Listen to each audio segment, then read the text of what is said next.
Voir conditions sur Amazon.fr. Il l'a vu, oui. Kylian Mbappé qui accélère. Quel match! Allez les bleus. Football. Soyez les bienvenus, on va s'écouter Dennis Lloyd et Maître Gims juste après l'info, il est 9h. Oui, ça fait 4 et ça fait un quart de finale.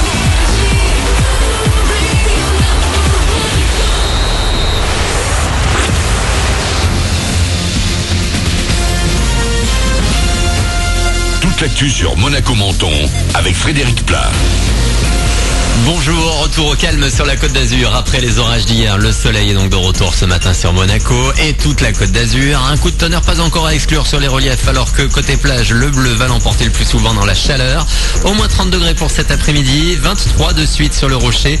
Les températures seront même en hausse ce week-end. On va donc pouvoir tranquillement sécher sur la serviette aujourd'hui à la plage, non parce que hier ça a vraiment été douche surprise pour pas mal de monde. On a relevé par endroits jusqu'à 23 mm de pluie, c'est-à-dire 23 litres d'eau au mètre carré, l'équivalent de 2 mois de flotte. Des cumuls d'eau qui ont parfois transformé les routes en rivières. Aucun dégât important n'a été signalé aux pompiers. Le soleil a très vite pris la relève, ne laissant rapidement quasi plus une trace de cet événement qui n'a duré qu'une demi-heure. Un village des Alpes-Maritimes qui porte encore quelques traces d'intempéries, c'est Sospel. L'état de catastrophe naturelle a été publié pour cette commune hier après l'éboulement du 14 avril. Un glissement de terrain avait emporté l'unique route qui menait au hameau de Béroulf. Pour bénéficier du régime d'indemnisation prévu par la loi, les personnes concernées ont 10 jours pour déposer une estimation des pertes subies auprès de leur assurance. On fait le point sur les prévisions au trafic pour les premiers grands départs de l'été.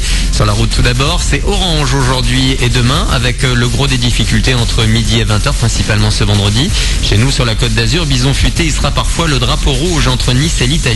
Ce sera notamment le cas entre 10 et 13h et entre 16 et 19h. Dans les gares, 1 million de voyageurs attendus sur le week-end et les perturbations en vue à cause d'une nouvelle grève des cheminots. La SNCF annonce 4 TGV sur 5 entre Nice et Paris, 9 TER sur 10 vers Marseille, un trafic normal vers Breil et quasi normal entre Nice, Monaco-Menton et Vintimille. Notez donc que le trafic reprend ce matin vers l'Italie. Depuis lundi soir, la circulation des trains était complètement interrompue à cause de travaux sur un poste d'aiguillage à Vintimille. Premier sourire, première larme depuis 1 heure. Les résultats du bac QV 2018 sont dévoilés aujourd'hui.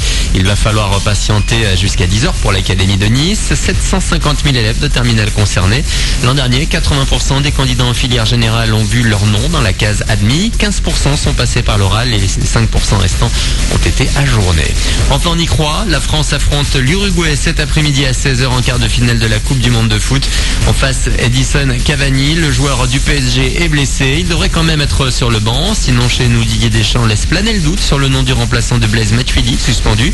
2000 supporters français seront dans le stade pour encourager les Bleus, mais on sera des millions devant notre télé. Voilà pour votre actu.